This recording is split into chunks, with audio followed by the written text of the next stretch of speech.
Okay, welcome everyone. Welcome everyone who is in the audience, welcome everyone who is watching us online.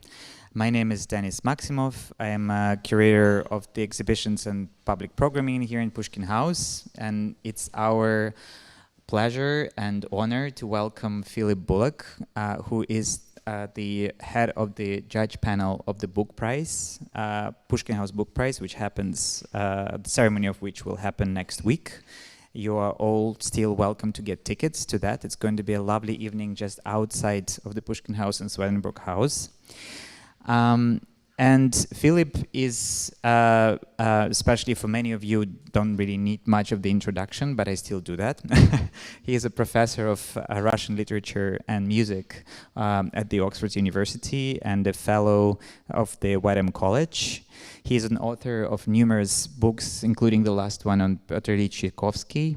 And today he'll be speaking with us and delivering his view on the past, present, and future of what is called Russian studies or Russian area studies, and share with us his reflections in order to open the dialogue about that important question of what to do with the legacy of engagement with the subject of Russian imperialism, Russian culture of the 19th century, 20th century, in this country, in the United Kingdom, and what is to be done with it in the context of what is happening geopolitically right now in the world with the full-scale invasion of Ukraine by Russian army.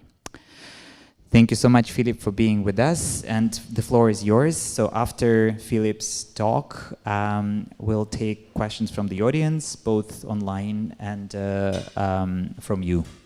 So thank you so much. Well, thank you, Denis, for the introduction and the invitation to come and speak. I'm using a mic which will catch my voice, not for you, but for the people watching at home. So thank you for coming in person, and thank you for being here remotely, if that's where you are. I said thank you. I'm not quite sure that's the right emotion, as I don't think I've ever been more terrified in my life, either speaking now or indeed in the weeks that I've been drafting and writing and rewriting this talk. The topic fills me with utter trepidation because it is so complex and so urgent. I've made no public statements since the full-scale invasion in February 2022. I struggle to find any words to express the horror of that and my own reactions to it. I admire my colleagues who can make words work. I still struggle. But what I have been doing in that silence, and those of you who know me will know that I'm not normally a very silent person, is actually a lot of reading and a huge amount of listening. So attending to the voices of those who are more articulate, who do find words, who bring their expertise to bear on all the problems we face. Being a member of last year's book prize gave me a further pretext to immerse myself in a huge range of publications, well outside of my own academic expertise. Chairing this year's committee and reading more than 80 books in that process has only reinforced that act of reading and listening. So what I'm going to say this evening is extremely provisional, extremely sketchy, extremely hesitant, and it's also entirely personal. I'm not going to try and speak on behalf of an entire academic field. I'm not going to speak on behalf of my colleagues, but it does reflect many of the private conversations I've had with them. First, though, I want to set my own career in perspective, not in an act of rampant egotism, but because that exercise in positionality seems very important when addressing the question I've set myself. And my career maps exactly onto very major developments in the field of Russian studies. Of course, correlation doesn't imply causation. I began studying Russian in October 1991 at the University of Durham, where I had originally gone intending to read French and German, but decided to try something new. And therefore my entire early adult studies were marked first by the collapse of the Berlin Wall, then the end of communism in East Central Europe, and finally the demise of the Soviet Union itself. After 4 years in Durham, I moved to Oxford, and as in Durham, my studies took place in the context of what was then a very traditional literature and language department. But already then, in the mid-90s, the field was undergoing a series of profound changes. Questions of gender, sexuality, queer theory, and women's writing were challenging a male-dominated literary canon. Cultural studies and interdisciplinarity were making room for film, for music, for visual culture, and for popular culture.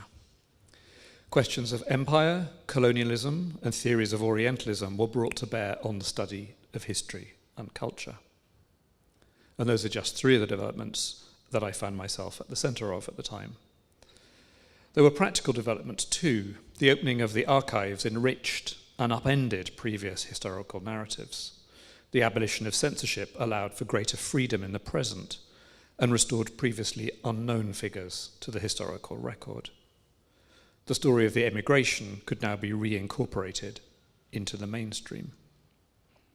Indeed, the division of the field into Western and Soviet schools entirely collapsed. Collaboration became possible, fusing the best aspects of both traditions. In fact, Russian studies in the West had long been nourished and sustained by émigré scholars, and there had been brave examples of collaboration across the Cold War divide before that. But that was further heightened after 1991. That was at least how it felt at the time, or how I think it felt at the time, looking back on it now. And I offer these observations not to defend the field from the criticisms it rightly faces, but merely to point out some of the optimism that was palpable then, and which certainly shaped my early steps as a scholar. Now, I'll come back to the gaps in my rosy story later, and not just gaps, but entire chasms of ignorance and unfamiliarity. My rosy story of the emergence of post-Soviet Russian studies maps, of course, onto the emergence of a whole series of other successor states to the Soviet Union, whose occlusion by, and even subconscious or indeed conscious incorporation into a field still called Russian studies lies at the heart of the academic crisis we face today. But we can't begin to understand the present, let alone plan for the future, without taking measure of the past. So it's to the story of that past and the emergence of Russian studies in British intellectual life that I now turn, and a story that features both institutions and individuals. Russian studies as an academic discipline in Britain took shape around the turn of the 20th century. It's a story that has been well documented and told many times, not least by my dear friend, esteemed colleague, and much valued co-editor Rebecca Beasley, particularly here her book on the right, Russomania. I don't want to go into the minutiae of that story here, but want instead to pick out a tension in how Russian has been taught across different institutions. In many universities, mine for instance at Oxford, Russian sits in a largely traditional language and literature department. Departments like this emerged towards the end of the 19th century and applied the philological principles inherited from the study of the classical languages, Greek and Latin, to the modern European ones. By translating from and into the target language and reading its literary texts in the original, students were expected to gain a profound knowledge of its history and culture. Lectures in Russian had been offered in Oxford since at least the 1870s, but the first student to take an honours degree graduated only in 1903. The discipline has evolved enormously since then, even, dare I say it, in Oxford.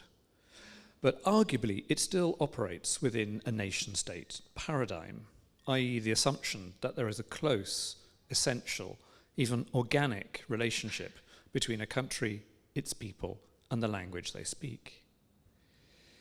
It's a model that may, at first glance, appear to work well in a certain limited number of cases.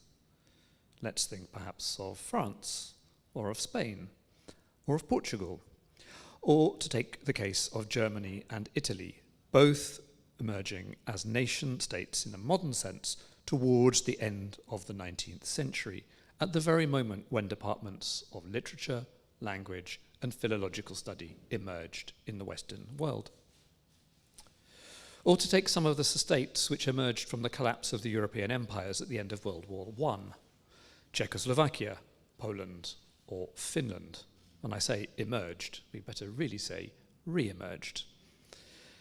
But as even the most cursory examination of the contested history of any of these countries will reveal, the nation-state model is profoundly problematic, ignoring as it does the porosity of national borders, the heterogeneity of language communities within those borders, and, in certain cases, their global expansion through acquisition of foreign territory through imperial expansion and colonialisation. It goes without saying that the nation-state model of literary study is wholly inappropriate when it comes to trying to grapple with the imperial framework implied by almost all Russian history. Now, at the same time as Russian was being included in the emerging discipline of modern languages, parallel development was taking place. That is, the birth of what would later become known as area studies. Now, this can be traced back to the establishment of a department of Russian studies at the University of Liverpool in 1907, where the first professor was the historian Bernard Pears. He went on to become the first director of the newly established School of Slavonic Studies in 1915, now, of course, the UCL School of Slavonic and East European Studies, and whose title points to an entirely different way of thinking about the positionality of Russian studies, not as an element of a modern languages degree, but as part of a school dedicated to the study of the histories, societies, cultures, economies, political makeup and languages of then the Slavonic world. And for Pears and other exponents of early Slavonic studies, the academic agenda was itself radically different from the Oxford and Cambridge model. His wish was to prepare students for careers in politics, in diplomacy, in commerce, applying the knowledge that they had learnt in the classroom, both of the language and the culture of the areas they studied, not analysing it as an end in itself, but as a means to a very particular and explicitly instrumental goal. Indeed, my first permanent job was as a lecturer at SEAS.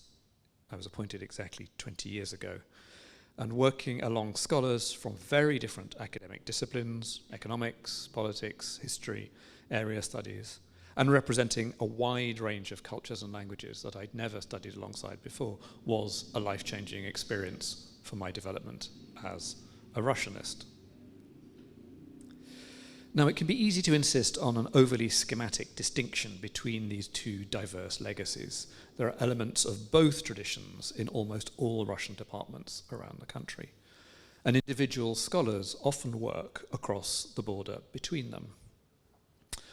But one thing I'd like to pick out here about an institution such as SEAS is its use of the word Slavonic, which appears to be descriptive, but which proves eventually to be as contested as the nation-state model as characteristic of literature and language departments.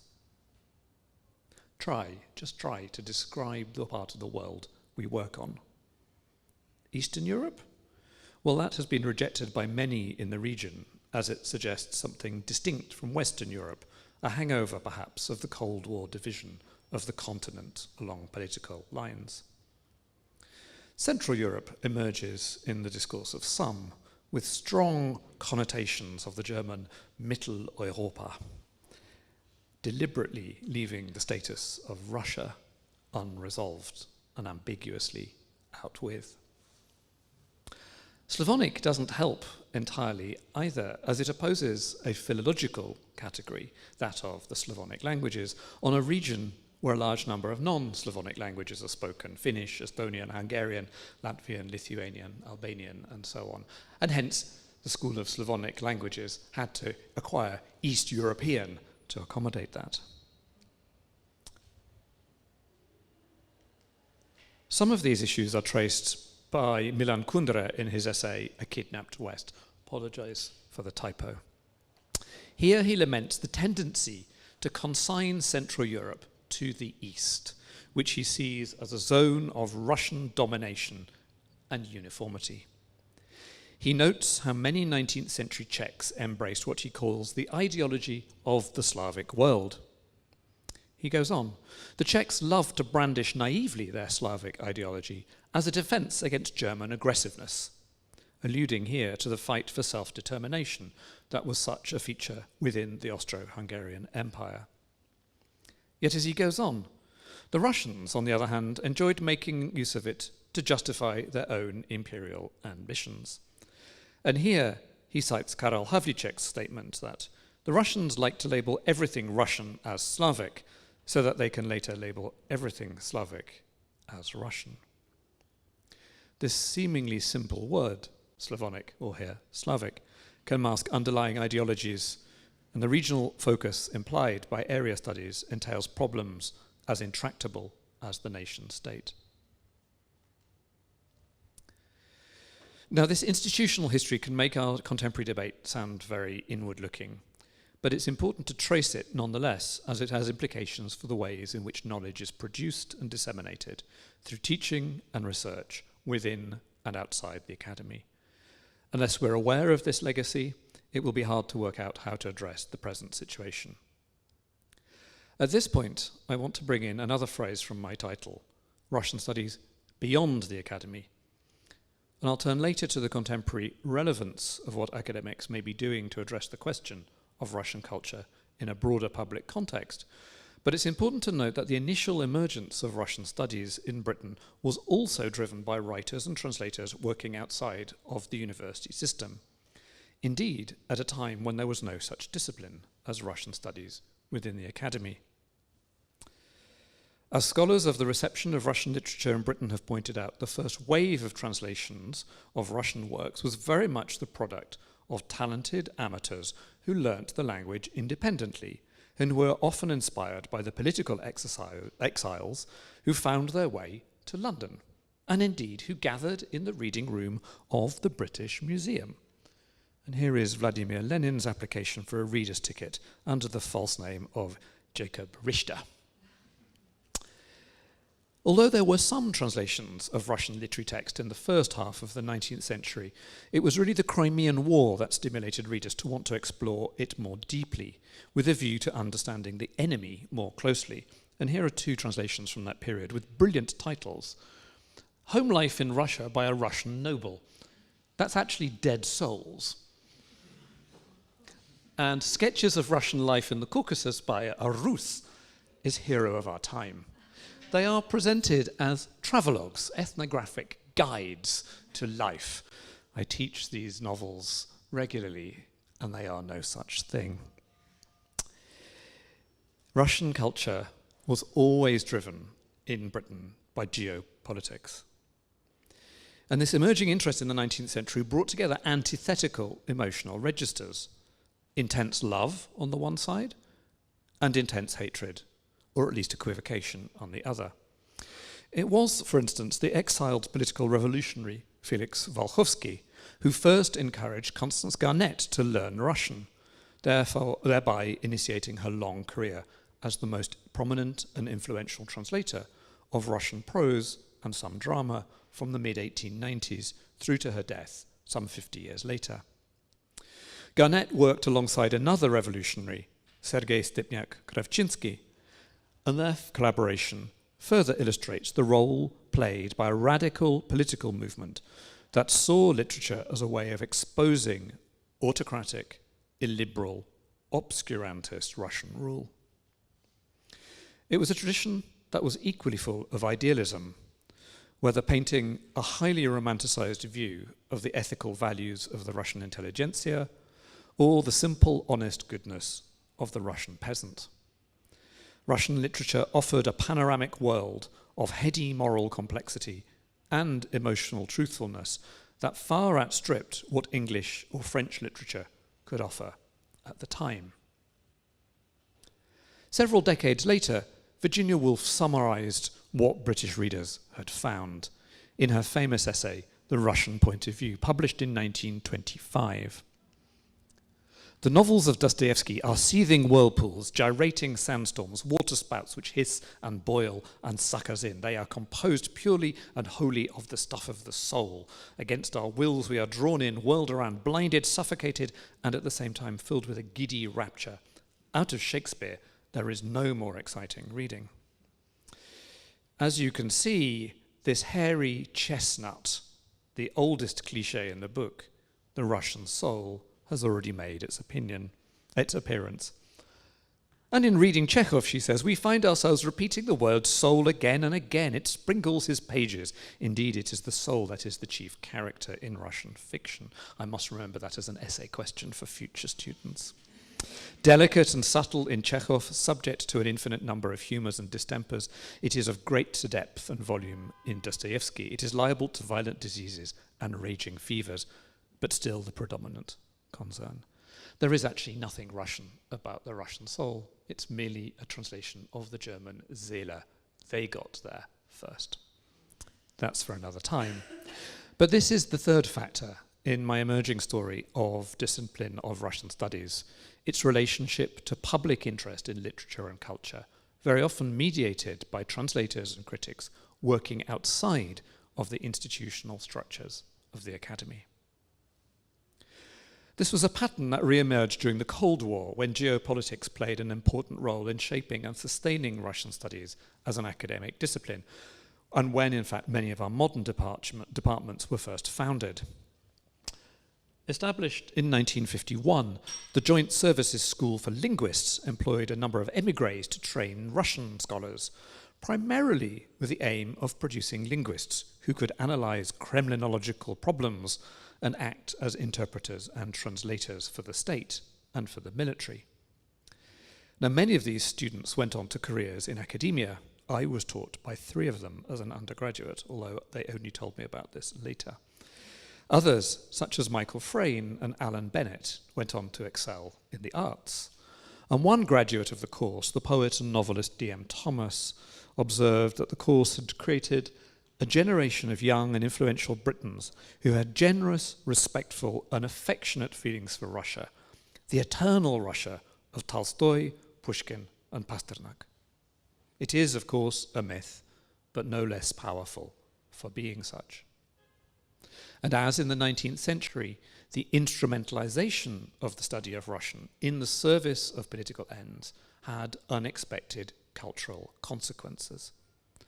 A distaste for Russia's politics seemingly could exist entirely happily alongside with a profound admiration, and let us say it, a love of its culture, precisely because that culture was itself seen to be distinct from, and indeed very often critical of, the values of the state.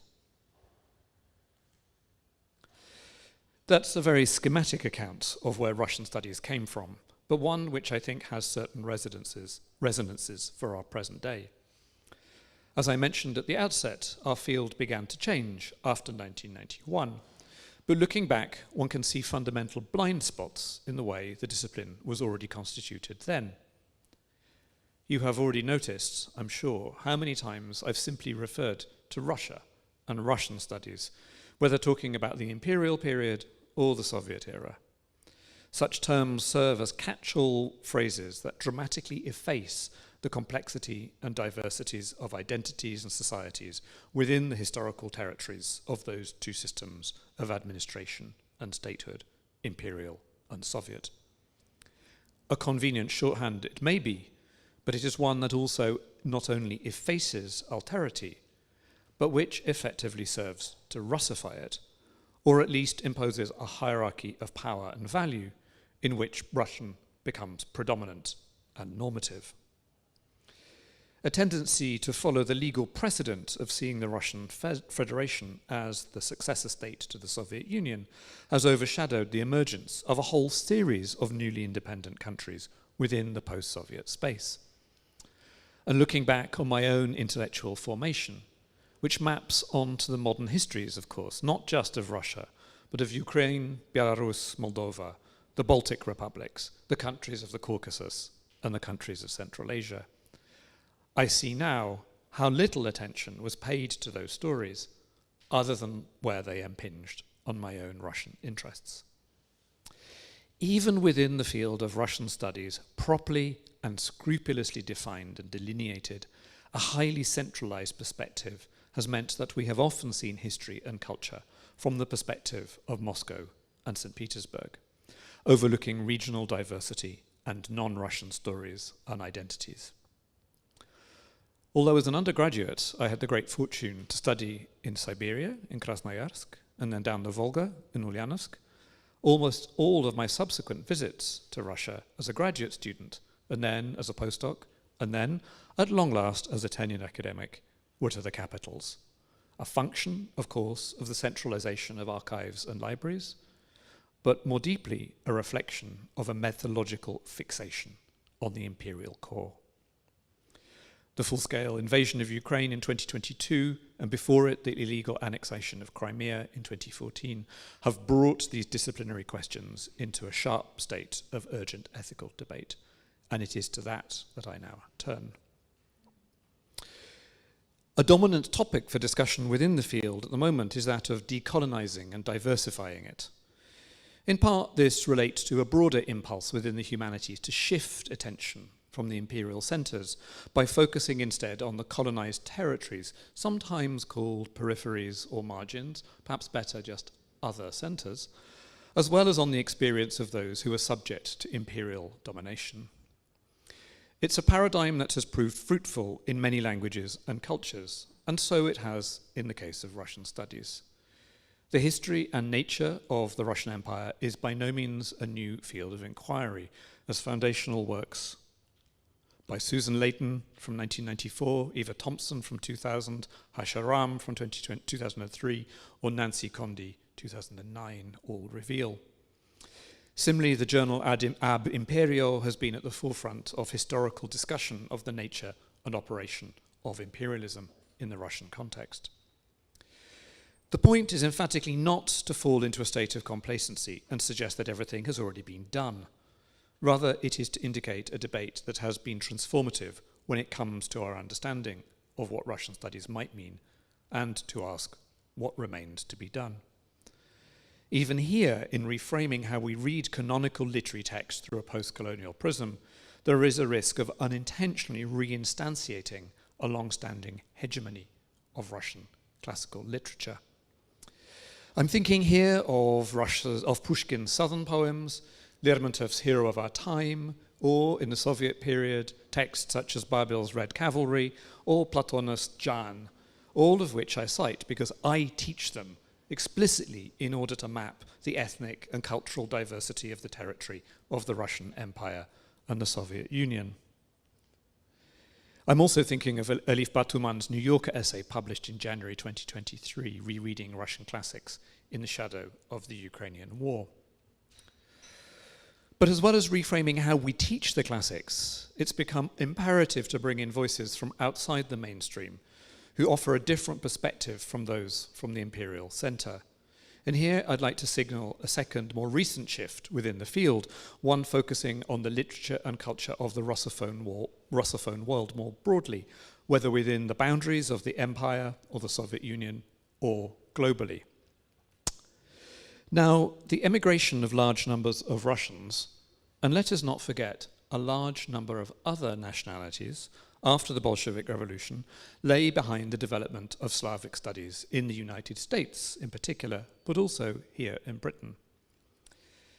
If earlier studies have tended to emphasize the ways in which the emigration sought to preserve what it was as the purity of Russian culture, the famous phrase, "Мы не в изгнании, мы в послании," we're not in emigration, we are on a mission. The mission was to preserve the greatness of Russian culture. Then more recent work has underscored ideas of hybridity, multilingualism, cosmopolitanism, and an inherently cross-border, deracinated sensibility. Now, much of that work has been conducted under the banner of what is sometimes referred to as transnationalism, and here I need to declare a conflict of interest, as I have essays in two of the books that represent this shift of focus. Kevin Platt's Global Russian Cultures, and Transnational Russian Studies, edited by Andy Byford, Connor Doak, and Stephen Hutchings, both of which came out in 2020. Both collections challenge the assumption that there is a neat coincidence between language, people, and society, arguing instead that Russophone cultures cannot be conveniently aligned with political or geographical borders. No one state can lay claim either to the Russian language or to Russian culture as its own unique, organic inheritance.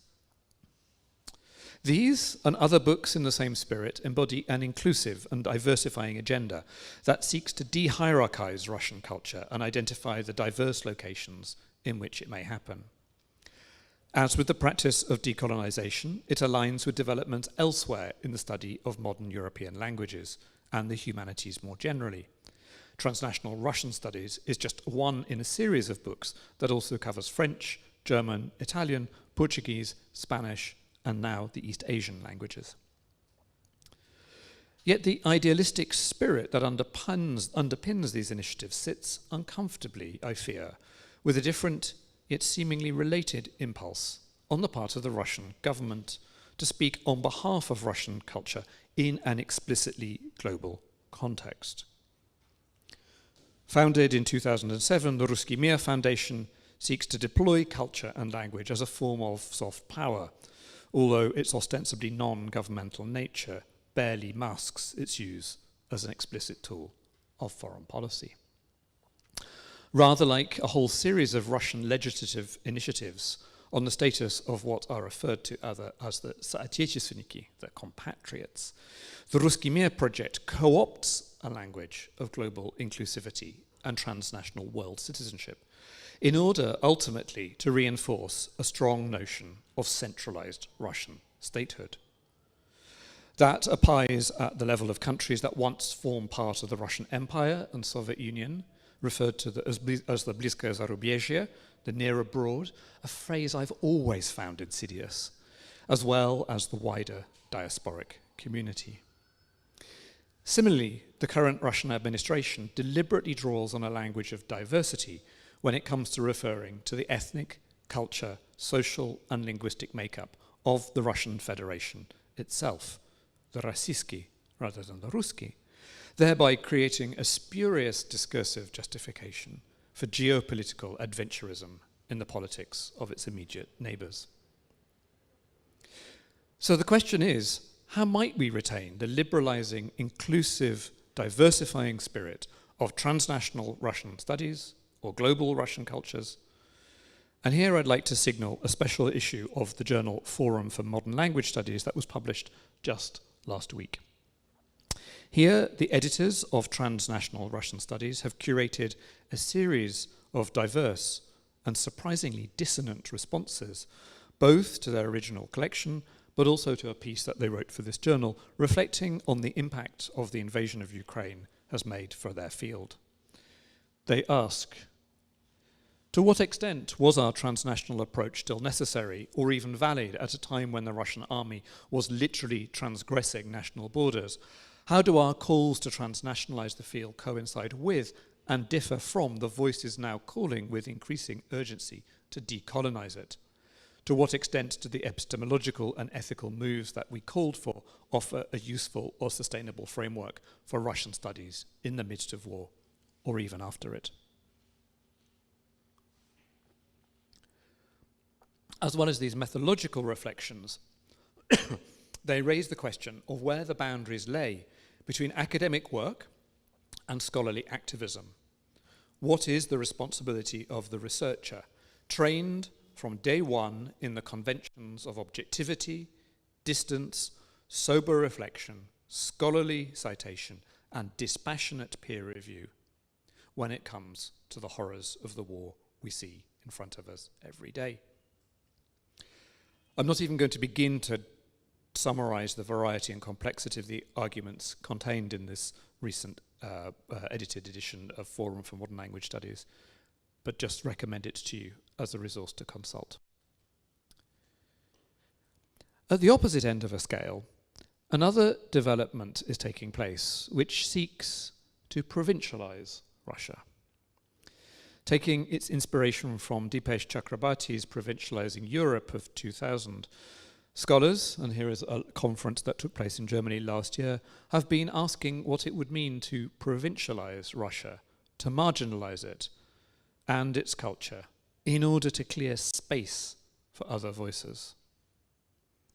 This may strike many as a dramatic intervention in the field, even for those who subscribe wholeheartedly and liberally to the politics and practices of decolonisation and diversification.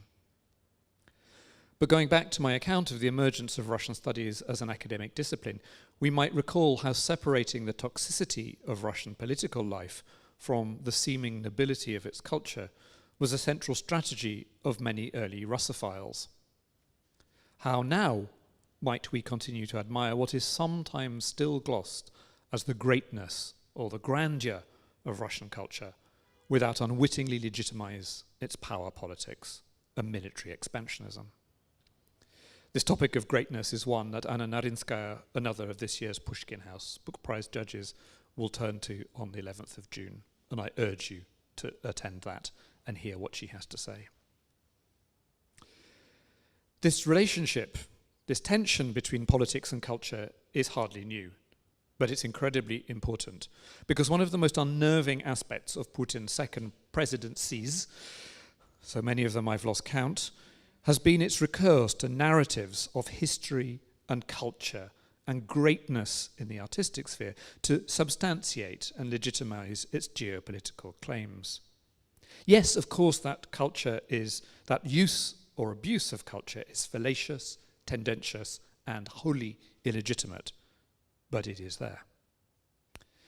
We can see the use of culture and history as tools in the formation of model citizens as a central feature of the Основы государственной культурной политики, the fundamentals of state cultural policy, devised during the tenure of Vladimir Medinsky as Ministry of Culture and signed into law in 2014.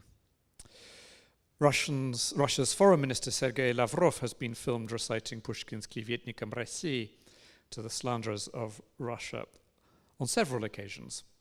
And the website of Russia's main TV channel now features videos of cultural figures, politicians, and members of the military reading often very heavily redacted pieces of classical Russian literature. Of course, Umom Россию не понять had to be in that list. We can, of course, ignore this, or we can try to find ways to tell alternative stories about Brodsky, Bulgakov, Dostoevsky, Pushkin, Solzhenitsyn, or any of the other figures who have come in for heavy criticism as bearers of a Russocentric imperialist ideology.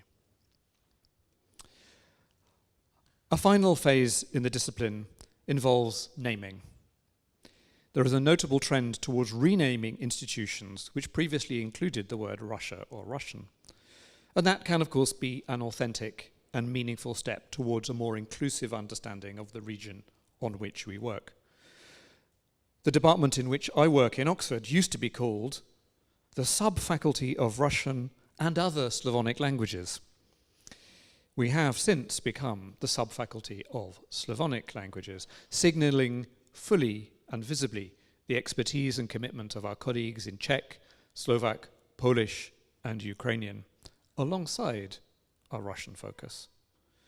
Our Russian graduate seminar has been renamed as the Slavonic Research Seminar, and we have worked tirelessly to come up with inclusive and diverse programming. But such gestures are only meaningful if they are real and they listen to the criticisms levelled against us.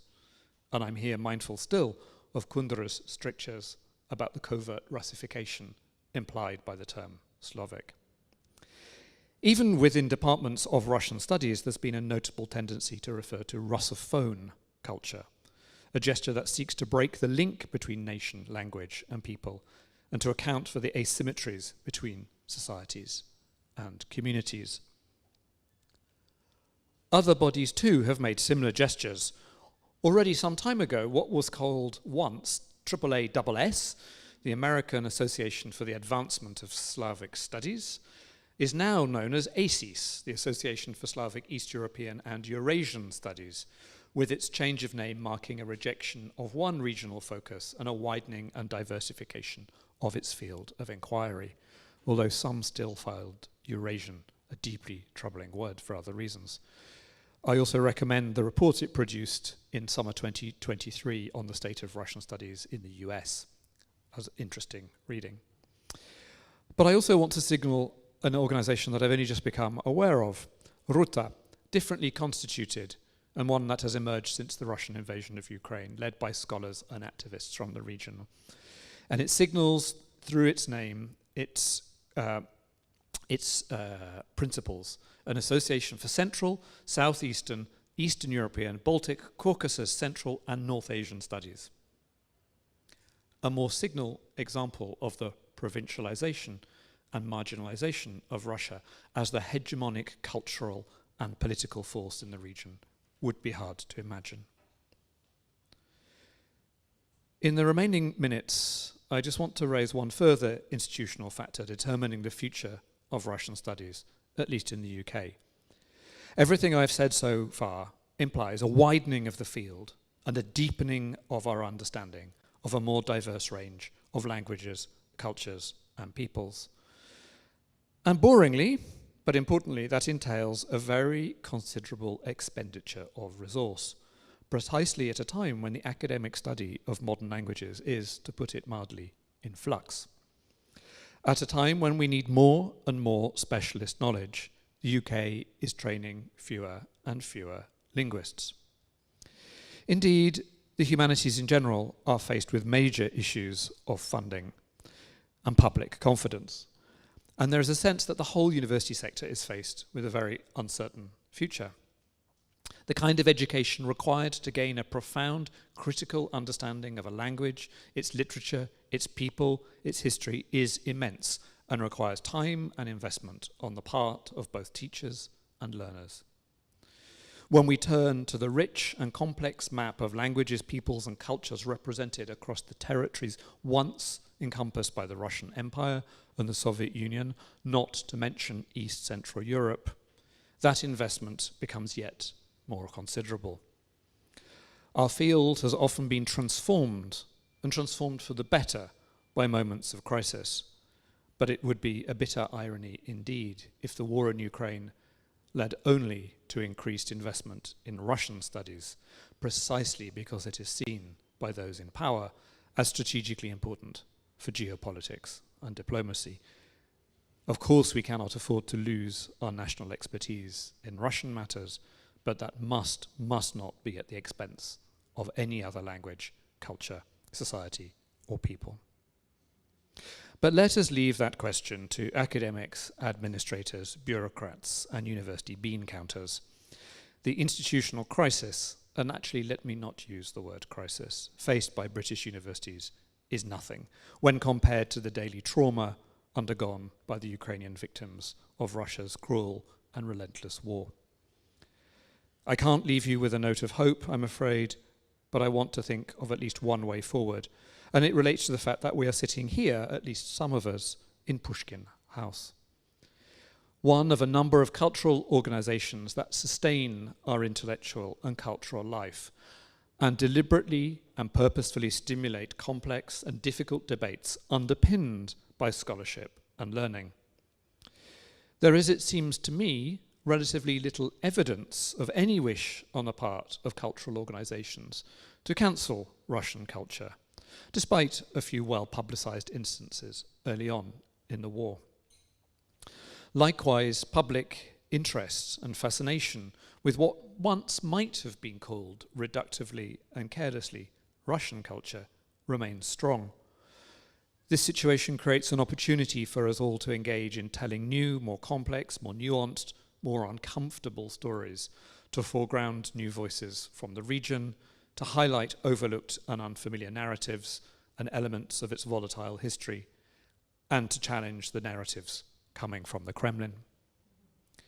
It is, in fact, not so much an opportunity, a word I want to shy away from, as an obligation on us all, as scholars, as teachers, to put our knowledge at the service of a richer understanding of the history of the world we study, and to do so through artistic and intellectual collaborations with public institutions. The Pushkin House Book Prize is evidence not just of excellent work done by academics and independent scholars, but of their ability to tell complex and difficult stories in ways that include rather than exclude the non-specialist reader. Just look at the shortlist to get a sense of that. There is always more to do, but it is better to start incrementally than to be overwhelmed by the impossibility of the challenge we face. So I want to finish by citing words by the Ukrainian conductor Kirill Karabets. 2 weekends ago, he brought a day-long sequence of concerts at the South Bank Centre, featuring works by composers from Ukraine, Georgia, Armenia, Azerbaijan, and Turkmenistan. As he said in the programme, I hope we can widen listeners' vision of the music and the cultures we experience in concert halls. As a conductor, you constantly face the dilemma of directing standard concert repertoire or exploring something interesting and fresh that has seldom been heard before. By performing this music, I hope we can remind people that we should all be curious about the things we do. And so it is in a spirit of curiosity, allied with abundant creativity, imagination, resilience, and a dash of fearlessness, that I think we might be able to take at least one step forward. Thank you very much.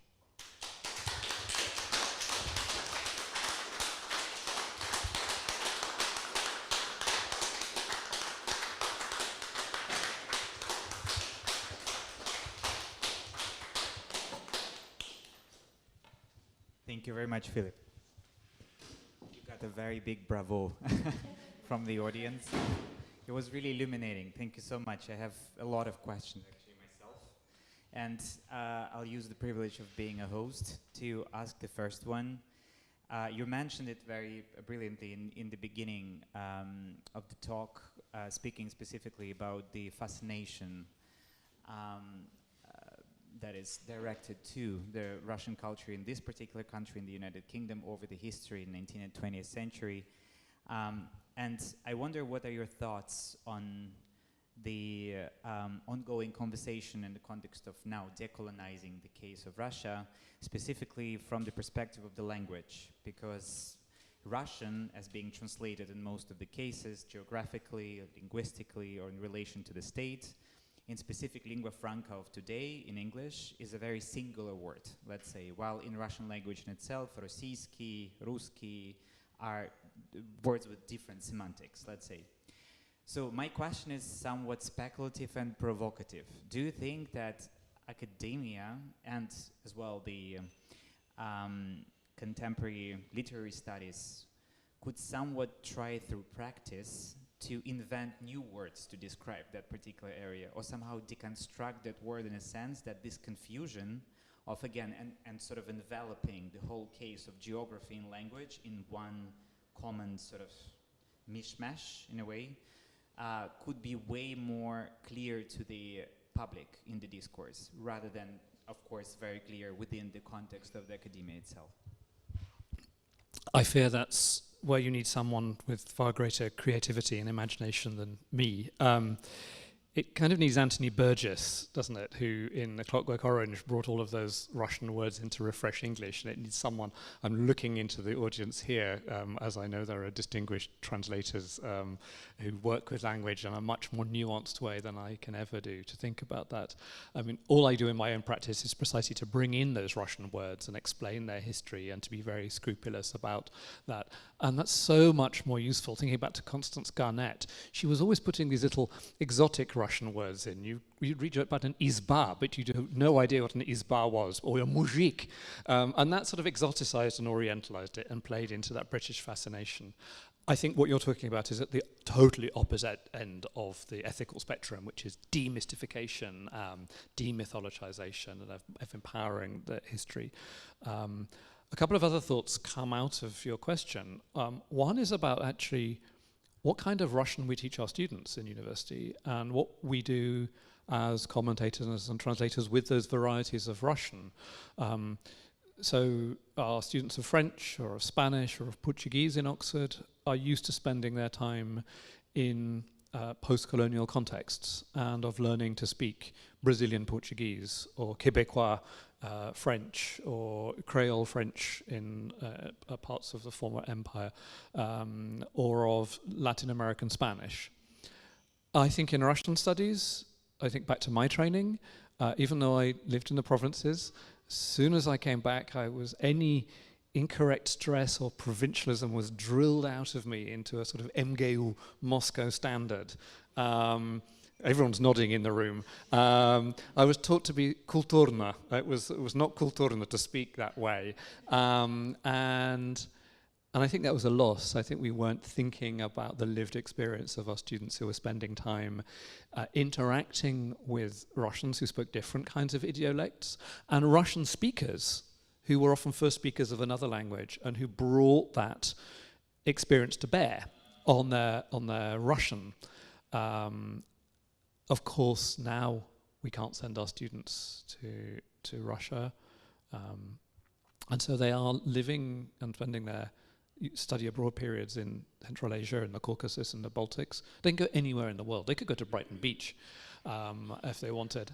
And I rejoice at the experiences they bring back with, not just of the things they've learnt, but the way they've learnt to see their Russophone studies in a new way, and how it has changed the Russian they speak through interacting with Armenian speakers who speak Russian equally, or Estonians who have a complex relationship to that language. And I think we've come possibly a bit late to that debate in comparison to the way that our colleagues in other modern foreign languages have.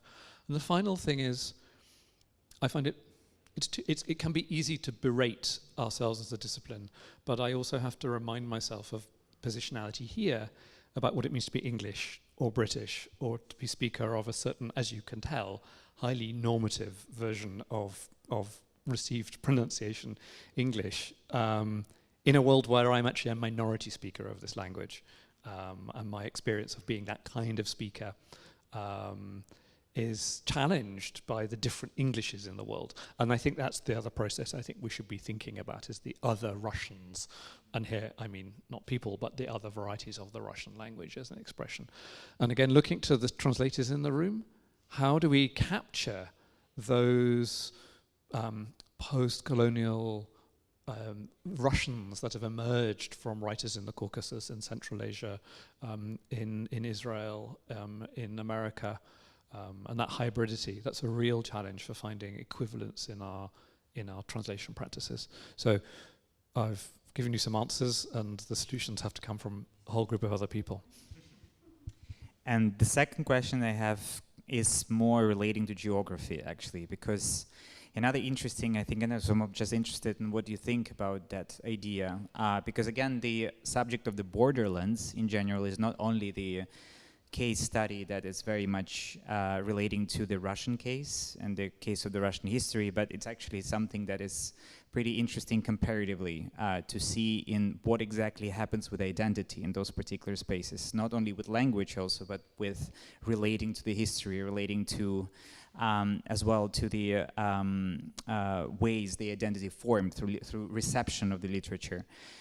So again, as maybe one of the possible ways of dealing with the impossibility of going to the spaces like Russia right now to learn the language, maybe the good idea would be as well to try to engage with communities in spaces like Narva in Estonia, or spaces like Daugavpils in Latvia, where, as we all know, the Russian TV, state TV, is very much watched and looked for, sort of, and searched and thought for. Same places like Brighton Beach and so on, that are part of the Russophone, Russian-speaking world, let's say, of what is being claimed and sort of usurped in a way by the current Russian regime promoting its expanse.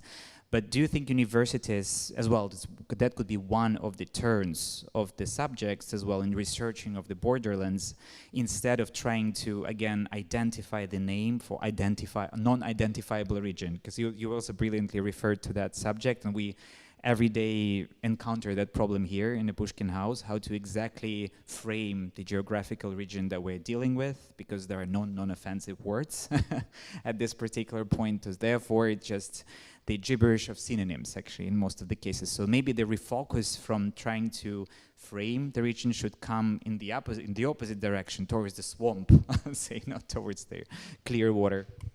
Yeah, that's a very powerful way of thinking about it, and I'm not going to get up here and defend empire by any means, but one of the things that those polities created were areas of heterogeneity, of multilingualism, of multiple experiences, of nested identities. And it's really interesting to read the comparative history of the Russian Empire, the British Empire, the Ottoman Empire, and the Austro-Hungarian Empire. And there's quite a lot of romanticization of Austro-Hungary, but clearly that was a polity which did, and it often also instrumentalized linguistic difference and cultural difference in geopolitical terms. So not a rosy story at all. But its experience of borderlands precisely created a space where actually what you spoke was determined by who you were speaking to, and you could simultaneously map yourself onto different identities and different communities. And I think, and I see it here as someone who grew up as a monolingual Briton. My experience is anomalous. Most people grow up as multilingual hybrids. And attending to that side of our Russophone story, I think, is very, very important, geographically and linguistically. So yes, borders are really interesting places. It's a constant theme, isn't it, in the history of the literatures that we teach. And I struggle all the time with that center-periphery. Does that hierarchize them? Do we romanticize the border? Because at the same time, we cannot also underestimate what it is like to be dislocated, unhoused, vulnerable. And we can romanticize all we like, how wonderful it must have been to live in late 19th century Lviv, speaking Polish and Yiddish and Russian and Ukrainian and German. And there is often, that often comes with that experience, a sense of dislocation and unhousedness. So I oscillate between tendencies to want to valorize it, but also want to attend to ways in which it does speak to an experience of loss or displacement. So I think one has to be very careful about attending to the emotional register of those borderlands and what they mean for the people who live in them. Maybe questions from the audience? Yeah. Thank you very much, Philip, for that talk and for being so courageous to come here and speak.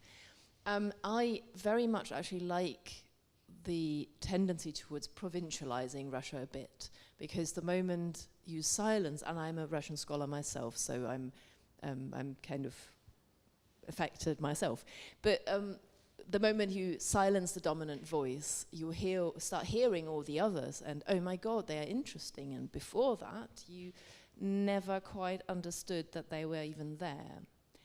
However, when we're talking about the tradition that comes from seas, to train specialists that might be useful in politics, politicians or civil servants with in-depth knowledge and language knowledge. To what extent, and maybe that's an unfair question to ask a literary scholar, but to what extent do you think we need to go, in a sense, back to putting Russia center stage, because that's the big baddie we need to deal with, and that's what people need to understand. So I can see that tension there. Is that? Yeah, I think it's an unanswerable tension. That goes to the heart of the motivations of the people undertaking studies. There are plenty of people who make strategic, even in our literature and language department course in Oxford, I know that the draw for many students is the skill it will give them to go on. And I'm aware on open days, the big sellers, we've got this great literature and all these millions of people who speak the language. And I've always felt uncomfortable with that, even more so now. Because is it another story to say, look how few people speak this precious language that's surrounded by majoritarian languages. There's nothing more provincial than the speaker of a majority language. There's nobody more cosmopolitan than the speaker of a minority language, who is forced through multilingualism and translation to interact with the world in a different way. So I think maybe there's a binary there that actually doesn't need even to be unpicked. I think one could, as it were, sell the study of minor languages, the strategically significant, but also conceptually stimulating. Accounting for the motivations of people who decide to study which language is always very complicated. I've always struggled a little bit with instrumentalizing the writers I work on and the composers, because they're going to somehow make you better at fathoming the mind of Vladimir Putin. I'm not. I don't know. I don't know. But that's clearly a motivation for many. But I think I liked the point you made that silencing something noisy allows you to hear something overlooked and quiet and often profoundly transformative. And isn't that what all of us do anyway? When you're embarking on your PhD, unless you're going to write about Tolstoy or Dostoevsky, your usual strategy, X is a really important figure in the history of literature who's never been studied before, but who proves to be absolutely central. So it's always how we diversify, we make more complex. It's always how we constantly rewrite our histories. I occasionally have doubts about that. If it's really so insignificant, why has no one seen it? But that's a silly thing to say. I shouldn't even say that. There's nothing so insignificant that it's not interesting. But that is a strategy for diversifying all fields of inquiry, is to look for the overlooked. Well, following on from that, I have a question about the relative appreciation. Am I at the right?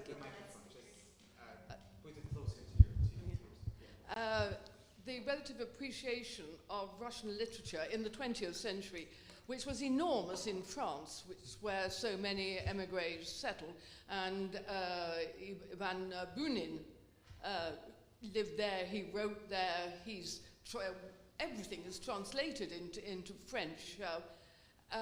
There's hardly anything translated from him in Gentleman in San Francisco and one or two others.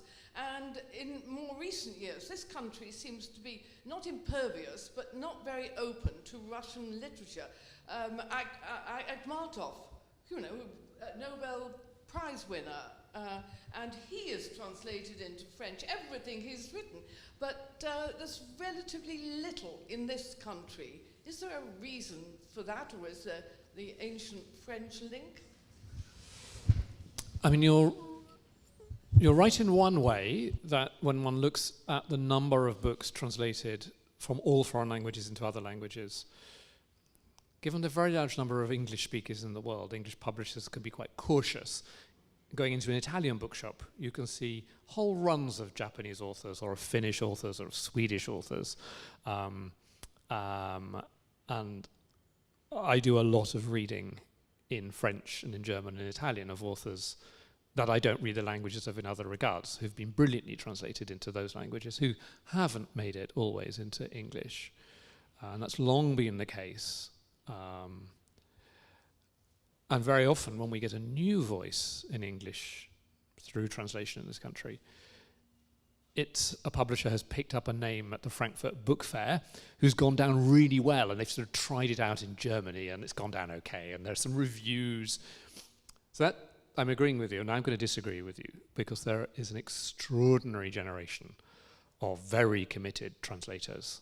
I'm going to embarrass Ruben in the room here, but others as well, not by design, but by accident. They seem to have a whole sequence of people who've committed themselves, not just to translating, but to using their linguistic skills to find unfamiliar voices and to persuade their publishers.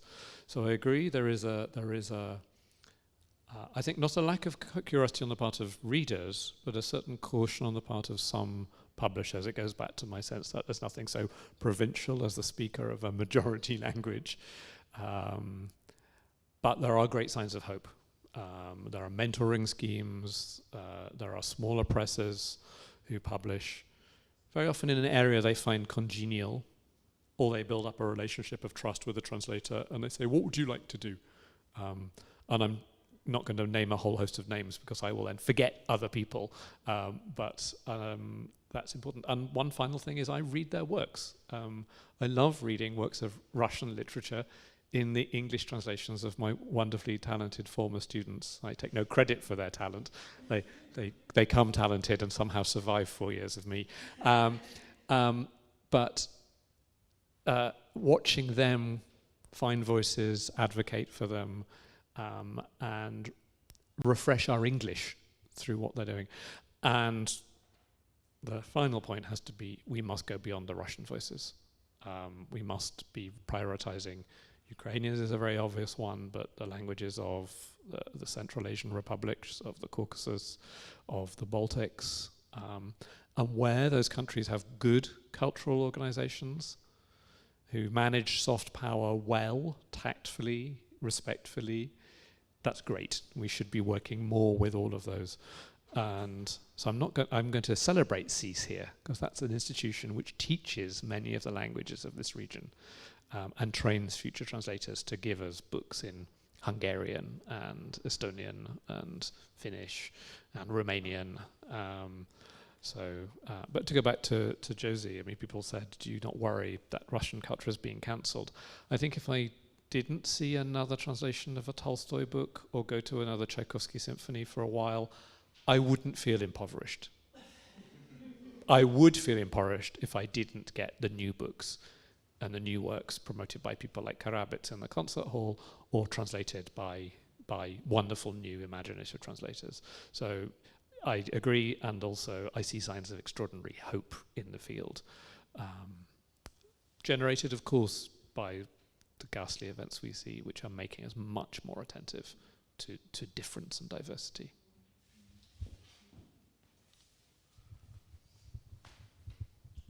Thank you. Just one point out about borders. I mean, one really interesting question is, where does current Russian thinking place Western Europe? How far east do you go? But a general point, Philip, I mean, I thought that was absolutely fascinating. Will we be able to see those quotes? Will they be online? Afterwards, I mean, the video of the talk will be uploaded to our YouTube channel. It will be available, will it? I hadn't known that, but I hope I hope so very much. Good. Because there are fascinating quotes there and really interesting books. But just finally, Whence, Where, Whither. I'm really interested in the whither. Did you end on an optimistic note or not? I can't remember. I ended like a Chekhov play, quietly and with a whimper. Although having just seen that extraordinary Donmar Warehouse production of The Cherry Orchard last night, overwhelmed and still full of impressions from that. I hope it was a realistic answer at ending, not an optimistic ending. There are so many challenges facing us from all directions. What I see is great energy, drive, and difficulty. These are not easy conversations to have. I suppose I was guilty here of underplaying some of the very critical voices who might see what I've done as trying to recuperate some kind of justification for carrying on, and I'm aware of that. I don't think optimism is a mood I feel much of about many things these days, but that's reading too much Chekhov. But pragmatism, realism, dogged determination to keep going. From the practical side, in terms of just university curriculum, how feasible is that? Is that feasible? Because we're speaking from experience, and we're a small organization. Yeah, I'll summarize. Yeah, so this is from so how realistic is it really to diversify our curricula, to include new voices? It's very, very hard because there is ever less resource. We see departments closing in all kinds of humanities disciplines. It's not just confined to modern languages. It's music departments, it's drama departments. It's very, very worrying. It's English departments, for heaven's sake, in this country. We have a sort of canary. But I'm not going to let that stop us trying to find a way forward. I have the immense privilege of spending a good number of hours each week in rooms smaller than this with 2 or 3 students reading their essays, or in rooms about this size giving lectures. And if the kind of conversation we're having here, the kind of conversations that you're staging here at Pushkin House, all that happening on the pages of journals and newspapers, change the way they think and make them think, well, maybe having learnt my Russian, I now need to go away and learn another language, another Slavonic language. That would be a small and tangible result of the kind of conversations we're having. Incremental and step by step. We cannot come up with an answer that is as vast and as overwhelming as the problem we face. But the only way we can do is another Chekhov play. It's Sonia sitting there at the end of Uncle Vanya. Надо дело делать. We're step by step trying to hopefully, I'm not quite sure I'm seeing the diamond sparkling sky yet, but the dogged work is, I think, all we can do. Sorry. Thank you. A number of things I could say, and I'm going to try and limit it as much as possible. Just one thing very briefly on the question about translations into English as opposed to into French or other languages. At London Book Fair this year, there was a talk in the Literary Translation Centre by Nielsen, who collect data on book publishing around the world, and they said that it was a very positive sign for translation in the British publishing market, that it's gone from 2 to 4% of the book market. And they had someone from the Korean National Literary Agency on the panel who basically laughed at us and said, that's such a ludicrously small number, like, well done for growing, but that's nothing. So yes, it's moving in the right direction, but part of the answer is that the British book market is very, very scared of translations. So, partly to underline something you said, Philip, I think it can be quite alarming for people who aren't following it quite closely what's actually going on in the British academic system in the last 2 months even. There's about 160 higher education institutions in the UK. About 60 of them currently are facing funding problems so big that they are facing either staff cuts or course closures or some other kind of economic restructuring.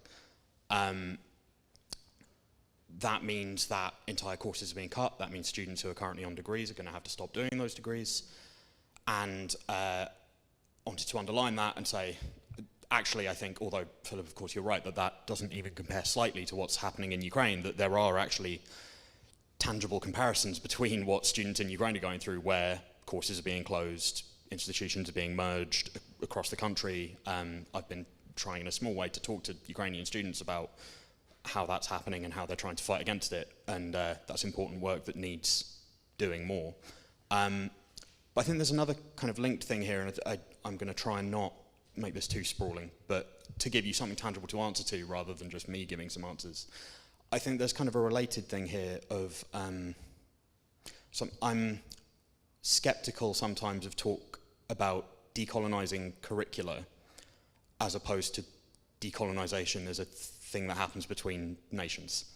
Those are two very different processes, and I worry that when you talk about one of those things, like decolonising a curriculum based around Russian literature to include other literatures that are kind of from the same region or in various ways related to Russian colonization, if that's ongoing while there is also a war in which Russia is colonizing another nation, and there are several other wars in recent living memory where Russia has colonized other nations, that there are benefits to, of course, having greater diversity in scholarship, greater understanding.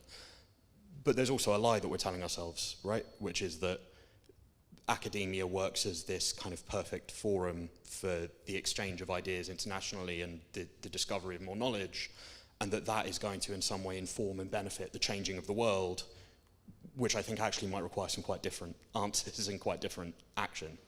I'm not saying they're unrelated. I think that's a tension that exists in the field, that you need to try and be aware of these things, but also not lie to yourself about the shape of academia necessarily shaping the world around us. And I wondered if that's something you have reflected on yourself. Very much so.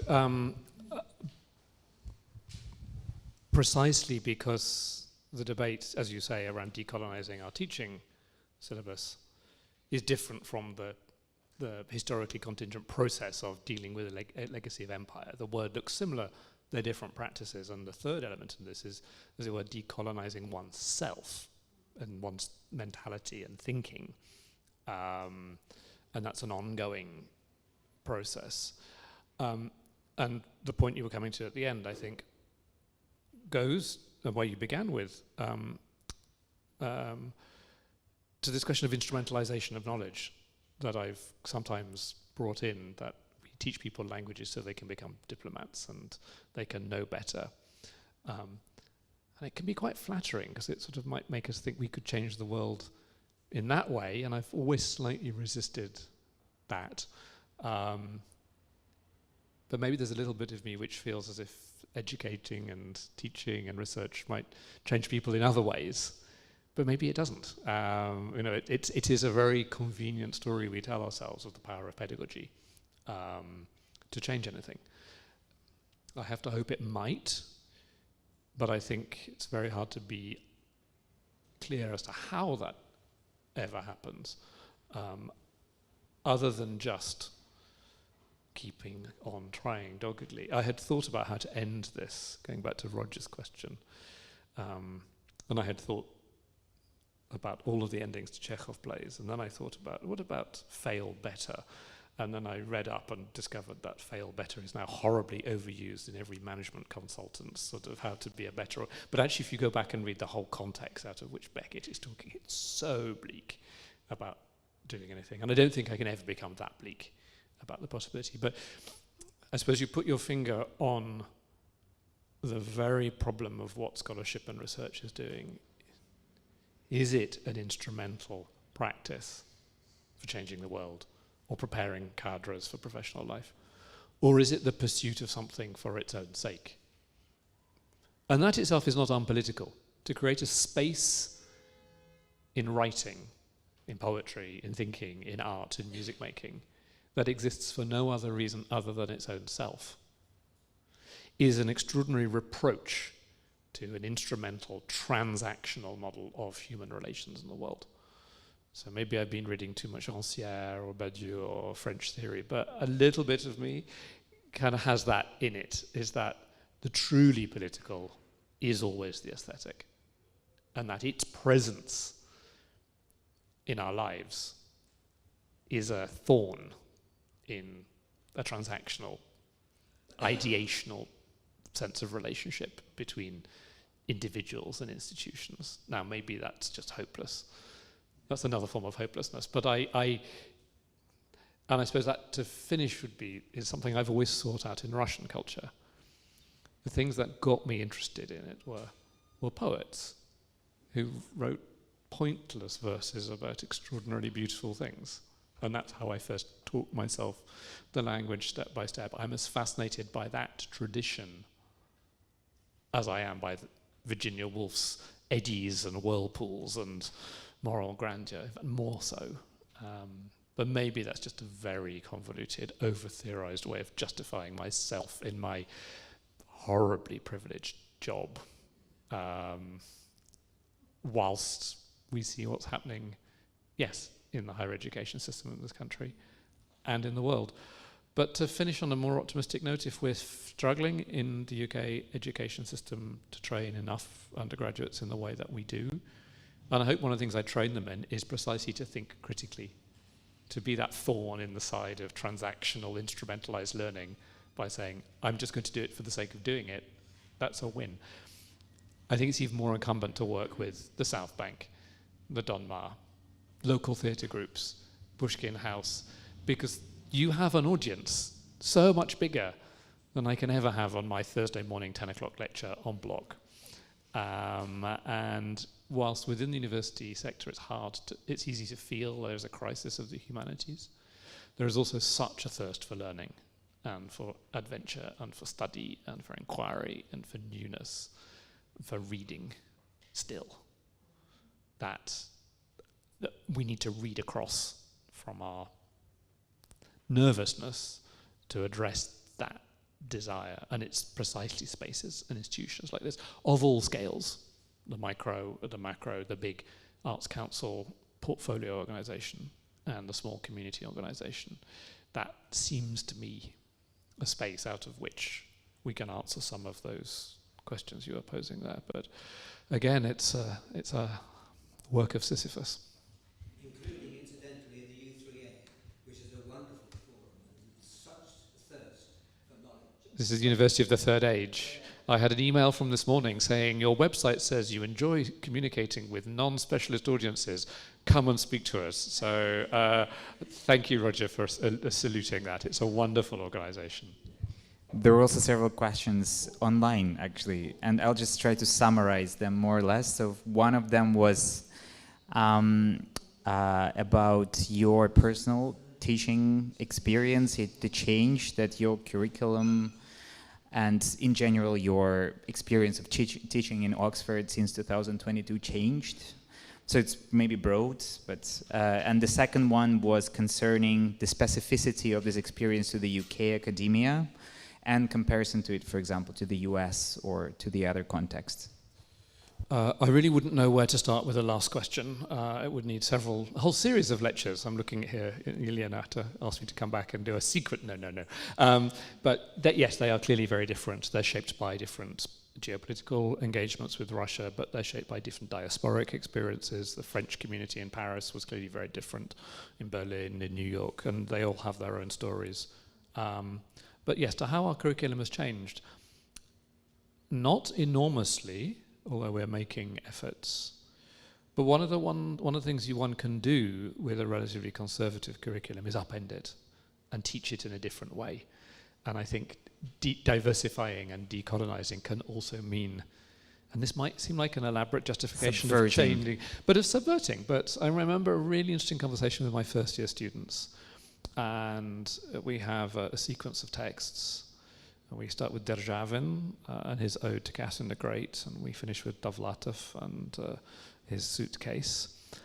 And we think a lot about how to introduce students in the first year to the art of literary criticism, but also using the text we choose to give a panoramic survey of some important texts, authors, but also moments. And we ended up having a fascinating conversation about Catherine the Great. So in our kind of list of good tsars, bad tsars, we normally put her on the good tsar list, don't we? So we've got sort of Peter and Catherine and Alexander I and Alexander II. They're liberals, they had some good ideas, they were let down by their terrible advisors. And then we've got our bad tsars, and Nicholas I and Nicholas II and Alexander III and that beardy old reactionary. And we ended up having a fascinating conversation precisely about Potyomkin, who crops up in that poem, what he was doing, a poem that was being written at the very time the Cossack Hetmanate is dissolved, at the moment where the Ottoman territories were taken by Catherine as Novorossiya, a word we've been seeing in our press of late. And that was just one example of where the same thing I have been teaching since I started there in 2007 changed radically. Not because we changed the thing, but we changed the way we looked at the thing. Now, I'm very aware that that can seem like a very reactionary, defensive. Let's just carry on teaching the same old things that we love, and let's wrap it up in a kind of inclusive, subversive discourse so we can carry on doing what we've always liked. And I'm very skeptical about that. But I do think one of the things that we've done hasn't been a wholesale revision of the curriculum, but it's been a reframing precisely because starting somewhere familiar allows you to take your audience, be it a public audience or a group of students, to somewhere unsuspected. But that also has to go alongside teaching very different radical voices. And I suppose the final thing is, I don't think I really have a syllabus or a curriculum. My whole style has been to offer things, but then to be taken by my students to wherever they go, particularly when they come back from their year abroad, having discovered a certain writer or a certain tradition, and they want to write about it. And our slightly old-fashioned looking curriculum is incredibly responsive to student involvement. But I'm again aware that that's asking them to do all the work. It's like saying the work of decolonisation has to be done by the formerly colonised subjects. We often outsource our hard work to the subalterns, and we should be doing it ourselves. But it is changing in tangible ways, and we have made 2 recent new appointments who explicitly address the post-socialist and the Russophone, and whose experience is already making itself felt. But I'm not going to tell you jokes about Oxford change and light bulbs, because you can do all of that for yourself. So on that note, thank you so much for coming. Thank you so much for brilliant talk, Philip. A lot of things to unpack and to think about still.